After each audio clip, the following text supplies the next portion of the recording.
Mount Everest নামটা শুনলেই চোখের সামনে ভেসে ওঠে হিমালয়ের সাদা চাদরে মোড়া পৃথিবীর উচ্চতম পর্বত শৃঙ্গ আর প্রাকৃতিক সৌন্দর্যে ভরা প্রকৃতির সর্বশ্রেষ্ঠ নিদর্শন।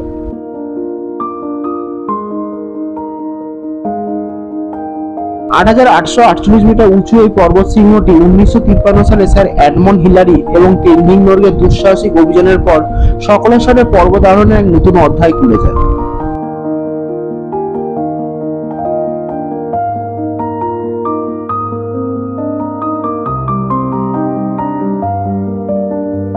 বর্তমানে তাদের দেখানো পথ ধরেই আজ অনেক মাউন্টেনারই সাফল্য অর্জন করে চলেছে। বাঙালি মাউন্টেনাররাও পিছিয়ে নেই, কেউ জয় করছে এভারেস্টের চূড়া, তো আবার অনেকেই বিপদসংকুল পথ অতিক্রান্ত করে তার পাদদেশ ছুঁয়ে আসছে।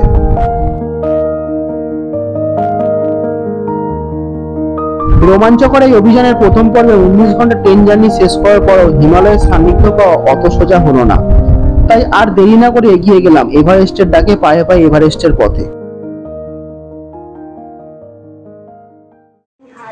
मुजफ्फरपुर, समस्तीपुर, बरौनी, किऊल, झाझा, जसीडीह, आसनसोल। হ্যালো বন্ধুরা, এভারেস্ট বেস ক্যাম্পের দ্বিতীয় এপিসোডে আপনাদের স্বাগত।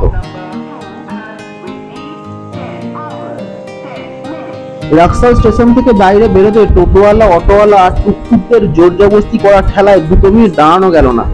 তো ফাইনালি এখন বাজে 11টা, অনেকটাই লেট হয়ে গেল।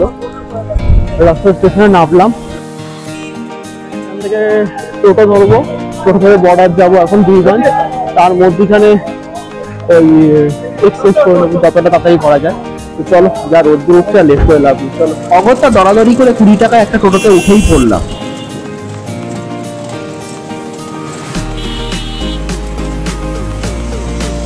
রাস্তার ধারে সারিবদ্ধভাবে ছোট ছোট দোকান দিয়ে লোক বসে রয়েছে মানি এক্সচেঞ্জ করার জন্য। সুবিধা মতো লোক বুঝে এক্সচেঞ্জ রেট জেনে তারপরেই মানি এক্সচেঞ্জ করবেন। টাকা এক্সচেঞ্জ করে নিলাম। এখানে 2% কমিশন কাটে, তাও যতটা পারবেন আপনার স্টেশন থেকে বেরিয়েই টোটোওয়ালাকে বলবেন, টোটোওয়ালাই অ্যারেঞ্জ করে দেবে। ফেরার সময় এখান থেকে আপনারা আবার আইসি করে নিতে পারেন, তো কোনো অসুবিধা হয় না। তো ফাইনালি ইন্ডিয়ান বর্ডার ক্রস করে গেছি অলরেডি, দেখাচ্ছে ওয়েলকাম টু বীরগঞ্জ। বর্ডার থেকে আবার একটা টেম্পো ধরে আমাকে যেতে হবে বীরগঞ্জ বাস স্ট্যান্ড, ওখান থেকে মিক্সার বাস পাবো। তো এখান থেকে বর্ডার থেকে বীরগঞ্জ বাস স্ট্যান্ড অব্দি 30 টাকা ভাড়া নিল। বার্গেনিং করবেন, আগে থেকে বলছি বার্গেনিং, আমি কিন্তু 50 টাকা বলেছি, আমি কিন্তু 20 টাকা দিয়ে স্টার্ট করেছিলাম, লাস্টে 30 টাকা হয়েছে। বার্গেনিং করবেন, সবাইকে বলছে বার্গেনিং মাস্ট।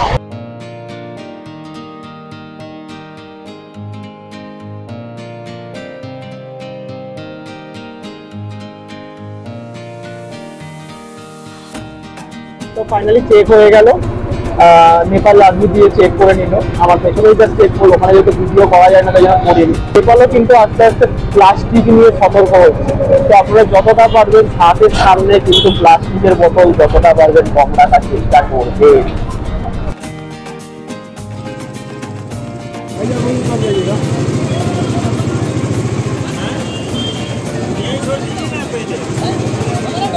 ভানুচক বাস স্ট্যান্ড মোড়ে থাকার জন্য প্রচুর হোটেল রয়েছে, চাইলে আপনারা একদিনের জন্য রেস্ট নিয়ে নিতেই পারেন। তো ফাইনালি বীরগঞ্জ বাস স্টপে নেমে গেছি, এখানে বাস নেব। তার আগে এখানে সিম নিতে হবে, অনেকগুলো দোকান আছে। তো নেপাল সিম পেয়ে গেছি এই ভাইয়ার দ্বারা। 100 টাকা লাগে আর আধার কার্ড লাগে, কতক্ষণ লাগে? চটপট করে মোবাইলে সিম ভরে নিয়ে মোবাইল চালু করে সুবিধা মতো টপ আপ প্ল্যান আর কম্বো নেট প্যাকের রিচার্জ করে ফেললাম। রিচার্জ করার আগে রিচার্জ প্ল্যানের সমস্তটা ভালো করে জেনে নেবেন, না হলে কিন্তু টাকা নষ্ট। তাড়াহুড়ো করে বাস স্ট্যান্ডে গিয়ে বাস তো ধরলাম, কিন্তু দেরি হওয়ার জন্য দুটো সমস্যার সম্মুখীন হলাম। এক, মিরছাড়া যাওয়ার জন্য ডাইরেক্ট বাস পাওয়া যায় সকাল 7টা থেকে 12টা অবধি এবং সন্ধ্যে 7টা থেকে 10টা অবধি। আর দ্বিতীয় প্রবলেম হলো সোলো ট্রাভেলার হওয়ার জন্য কোনো টেম্পো বা ছোট গাড়ি রিজার্ভ করতে পারলাম না, তাহলে হয়তো অনেকটা টাইম সেভ হয়ে যেত। তাই অগত্যা পাবলিক ট্রান্সপোর্টের মাধ্যমে ব্রেক জার্নি করে যেতে হলো। আপাতত গন্তব্য ধারিকেবাদ। কোথাও সবুজের জঙ্গল, তো কোথাও বিস্তীর্ণ ফাঁকা জমি। দূরের সীমানায় পাহাড়ের সীমারেখা দেখতে থাকা আর নেপালি লোকজনদের সাথে আড্ডা সব মিলিয়ে এগিয়ে চললাম গন্তব্যের দিকে। বলে রাখি, শিলিগুড়ি বাস স্ট্যান্ড থেকেও কাকড়া ভিটা হয়ে মিরছায়া যাওয়ার জন্য বাস পাওয়া যায়। 8 থেকে 12 ঘন্টার মতো সময় লাগে, তবে বাস সংখ্যা খুবই সীমিত। এছাড়া বিহারের জয়নগর স্টেশন থেকেও বর্ডার ক্রস করে জানাকপুর হয়ে মিরছায়া যাওয়া যায়। প্রচুর বাস রয়েছে, অসুবিধা হয় না। বাসে ওঠার আগে প্রথমে যেটা করবেন সেটা হলো ম্যাপসমি অ্যাপসটা ডাউনলোড করে নেবেন। সেখান থেকে নেপালের ইস্ট রিজন পার্টটা অফলাইন ডাউনলোড করে রাখবে, পরবর্তীকালে কাজে লাগবে।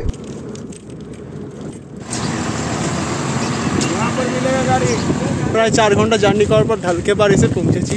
এখান থেকে আবার গাড়ি চেঞ্জ করে মিরছায়া যেতে হবে। তো চলো দেখি গাড়িতে উঠি। ফাইনালি মিরছায়া যাওয়ার জন্য উইঙ্গার পেয়ে গেছি, একদম সামনে থেকে। भैया आपका नाम क्या है? मेरा नाम है चंद्र। आप कहाँ के रहने वाले हैं? नेपाल यहीं का? अच्छा। ঢালকেবারের মোড়ের মাথা থেকে সহজেই মিরছায়া যাওয়ার জন্য শেয়ার কার পাওয়া যায়। একটু দরাদরি করে উঠে পড়লেই ব্যাস, মাখনের মতো স্মুথ রাস্তা ধরে 1 ঘন্টার মধ্যেই মিরছায়া পৌঁছে যাওয়া যায়।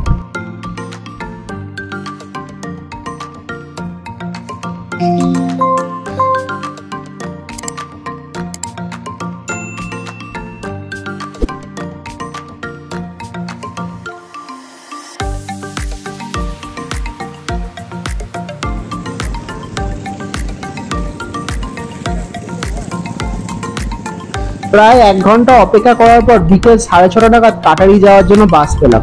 ইচ্ছে ছিল আজকে ওখাল দুগলা অব্দি কভার করব, বাট টাইম অ্যাডজাস্টমেন্ট না হওয়ার জন্য কিছুটা পিছিয়ে কাটারিতেই আজ নাইট স্টে করতে হবে।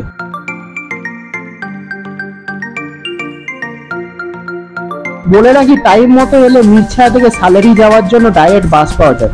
তবে ভয় পাওয়ার কিছু নেই, মিরছায়া স্ট্যান্ডের কাছে প্রচুর হোটেল এবং রেস্টুরেন্ট রয়েছে, অনায়াসে কম খরচে 1 রাত্রি স্টে করে যাওয়া যায়।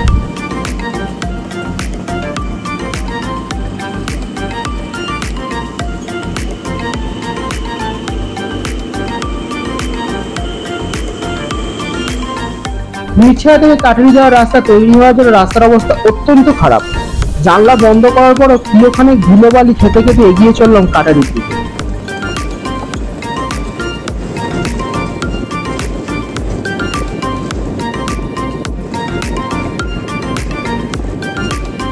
টাইম এখন 7:48। প্রায় অনেকটা রাস্তা ক্রস করে কাটারিতে এসে স্টে করছি। একদম বাস স্ট্যান্ডের সামনে একটা লজে স্টে করছি। লজটা মোটামুটি খুব একটা খারাপও বলবো না, চিপ রেটের মধ্যে। 800 টাকা বলেছিল, 400 টাকা ম্যানেজ করেছি। আর যেহেতু অন্ধকার হয়ে গেছিলো বলে মিরছায়া থেকে কাটারা রাস্তা খুব একটা ব্লক করতে পারিনি। এত ধুলো, সবাই মাস্ক পরে আসবে, অনেক বেটার ফিল করবে। মানে ধুলো খেতে খেতে আমার জানতে চাই, আমার স্নান খাওয়া দাওয়া করিনি, করবো, তারপরে রেস্ট নেবো। একটা জিনিস বলে দিই, কাটারাতে 3টে জিনিস ফ্রি আছে। জল, ঠান্ডা জল নয়, নর্মাল জল free, wifi free, power free मैंने करंट फ्री, चार्ज नहीं होता फोन। भैया आपका नाम क्या है? अर्जुन। अर्जुन, ये तो हम लोग का हिंदी नाम हो गया। करण अर्जुन। आपका नाम बोलो। यूनिसा बोलो। दीदी का नाम क्या है? गीता। गीता, अरे शाबाश। भैया और गीता दीदी बहुत बिजी है, हमारा हम लोग खाने रेडी कर रही है। সারাদিন গাড়ির ধকলের পরে গীতাদির হাতের অমৃত সমান খাবার খেয়ে হিমালয়ের কোলে একটু শান্তিতে ঘুম দেওয়ার মধ্যে একটা আলাদা অনুভূতি ছিল। তবে আবহাওয়া ছিল বেশ গরম। আপাতত আজকের মতন এইটুকুই। দুর্গম বোল্ডার পথে গাড়িতে যাওয়ার ভয় নিয়ে ফিরছি খুব শীঘ্রই। ভালো থাকবেন, সুস্থ থাকবেন। নতুন এপিসোডের জন্য চ্যানেলটিকে সাবস্ক্রাইব করতে ভুলবেন না যেন। Stay tuned.